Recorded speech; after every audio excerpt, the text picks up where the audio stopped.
আচ্ছা, রামিসার জন্য খারাপ লাগছে না কার কার? যারা মধ্যযুগে হয়তো বাস করতে চায় না তাদের খারাপ নাও লাগতে পারে, কিন্তু আমাদের খারাপ লাগছে। এবং শুধু রামিসার জন্যই খারাপ লাগেনি, খারাপ লাগছে জন্মের পর থেকেই। আশপাশ দেখতে দেখতে দেখতে দেখতে খারাপ লাগা সহ্য হয়ে গেছে। সে জায়গা থেকে একটাই সলিউশন, ইলম অনুযায়ী আমল করে দাওয়াত দিতে হবে। এটাই সলিউশন, এবং ভালোবাসার মাধ্যমেই দাওয়াত দিতে হবে। দেখেন, এই যে বিষয়গুলো যেগুলো আমরা আমাদের চোখের সামনে হচ্ছে, আমাদের যা আমরা রেগুলার দেখতেছি, আমার বাসা থেকে বেরোলে তো আমি দেখি যে অনেক মানুষ সিগারেট খায়, অনেক মানুষ মদ গাঁজা বিড়ি এগুলা খাচ্ছে। খাচ্ছে না, কিন্তু আমরা কিন্তু নিষেধ করি না। আমরা কিন্তু সুন্দরভাবে তাদের সাথে যে বুঝাই না বিষয়গুলো। যে আমি বুঝাই, আমি আমার পরিবার, আমি আমার আশপাশের আত্মীয় স্বজন, এমনকি রাস্তা দিয়ে গেলেও চেষ্টা করি যাকেই দেখবো তার সাথে 2টা মিনিট কথা করে ভালোবাসার সাথে মায়া দিয়ে দরদ দিয়ে তাকে বুঝাইতে যে আমাদেরকে মারা যাইতে হবে, আল্লাহর কাছে হিসাব দিতে হবে। সেটা আপনি পুলিশ বলেন, আর্মি বলেন, যাই বলেন, রেগুলার এখানে আমার বাসার সামনেই দাঁড়ায় থাকে, তাদেরকে আমি সুন্দর আচরণের মাধ্যমে দাওয়াত দেওয়ার চেষ্টা করি। তো ঠিক এই দাওয়াতটাই প্রয়োজন আছে, এবং এই দাওয়াতটার জন্যই এই প্রজেক্ট, ফ্রিতে বইয়ের প্রজেক্ট। আমি মানুষটা খুব সামান্য, খুবই ছোট, আমার সামর্থ্যও খুবই সামান্য। জাস্ট বিকজ ফ্রিতে বই দিচ্ছি এর মানে এই না যে আমার অঢেল টাকা আছে। মাঝে মধ্যে, যাই হোক, সেই হিসাব ভিন্ন ভিন্ন বিষয়, সেটা থাকুক, কিন্তু টাকা পয়সা থাকেও না অনেক সময়। তো এই সকল জায়গাগুলো থেকে আল্লাহ সুবহানাহু ওয়া তাআলাই ব্যবস্থা করে দিচ্ছেন। আপনিও চাইলে মাসে 5টা থেকে 10টা দিন সিয়াম পালন করেন, দিয়ে 500 টাকা 1000 টাকা জমান, আপনার প্রতিবেশীকে জানান ইসলাম সম্পর্কে। অনলাইনে এসে তো একে ওকে ধুয়ে মুফতি আজম হয়ে অন্যরকম অবস্থা হয়ে গেছে, মারামারি করে আদব আখলাকের গোষ্ঠী উদ্ধার হয়ে গেছে, সুবহানাল্লাহ। কিন্তু বাস্তব জীবনে আসলে আমি আপনি কতটা দাওয়াত দিচ্ছি? আমাদেরকে অনলাইনকে জাস্ট একটা অপশনাল মিডিয়াম হিসেবে নিতে হবে। বাস্তব জীবনে ঘটনা ঘটছে, দেখেন, অনলাইনে কেউ রেপ করতেছে না, অনলাইনে কেউ খুন করছে না, করতেছে বাস্তব জীবনে, দেখছি আমরা অনলাইনে। তো এই জায়গা থেকে মানুষের ব্রেইন, মানুষকে আগে শিখাইতে হবে। সেইটার জন্যই এই যে এই সকল বইগুলা, এই বইগুলো এই জন্যই। আমার চিন্তা এই জায়গা থেকেই শুরু, যে যদি মানুষকে বই দেয়া যায়, তারা পড়বে, পড়ে আমল করবে, তারপরে দাওয়াত দিবে। জি, অনেক ছোট প্রসেস। বাংলাদেশের জনগণ হয়তো 16 কোটি 18 কোটি, আমি এখন পর্যন্ত হয়তো বই দিতে পারছি 1 1500 2000 মানুষকে। নাম্বারটা খুবই সামান্য, কিন্তু আমার জীবনকাল শেষ হইতে হইতে আল্লাহ চাইলে হয়তো আমি 20 30 40 50 হাজার মানুষকে হয়তো বই দিতে পারবো। এবার আপনি চিন্তা করেন, আমি একটা মানুষ যদি 20,000 মানুষকে বই দিতে পারি একটা জীবনে, তাহলে আপনি কিংবা 1,000 মানুষ কিংবা 50,000 মানুষ কত মানুষকে বই দিতে পারবে? অথচ অনেক টাকা এদিক ওদিক অপচয়ের মাধ্যমে খরচ হয়ে যাচ্ছে, যাচ্ছে না? বাইকের তেলে নষ্ট হচ্ছে, বাইরের খাবারে নষ্ট হচ্ছে, এদিক ওদিকে কিন্তু ঠিকই খরচ হচ্ছে।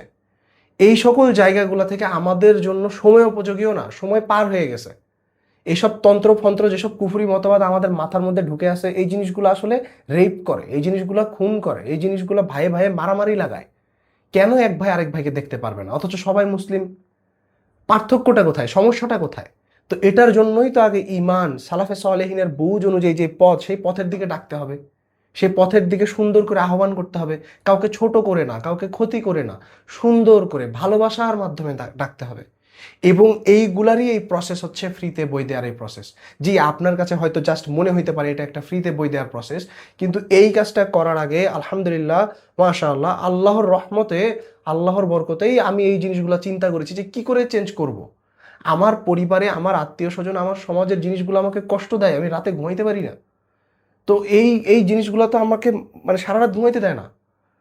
আমি ফজরের নামাজ পড়ে এসে যে ঘুমাবো, তখন আমি ঘুমাইতে পারি না।